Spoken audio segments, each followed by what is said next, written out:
Another one was better. Kirsten, dear David, what do you do to keep challenging yourself musically?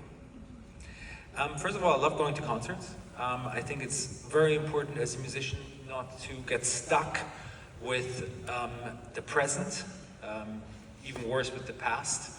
But I think it's very important to always have an open ear, an open mind.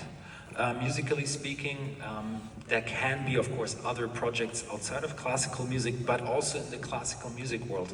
I think it's always very challenging to work with new material, new programs. And of course, the biggest challenge is actually in front of me, the violin, which unfortunately, even though this one is very expensive, doesn't play itself. So you got to work in order to make it beautiful, make it sound great, and that's the first challenge. And unfortunately, it's like with sports. If you don't go to the gym for a few days, you're losing it. So basically, you have to always kind of like do your routines. And Jascha Heifetz, famous quote, he said, if I don't practice for a day, I realize it. If I don't practice for 2 days, the critic knows it. And if I don't practice for 3 days, the audience will know. It may be a little extreme, but there's some truth in that.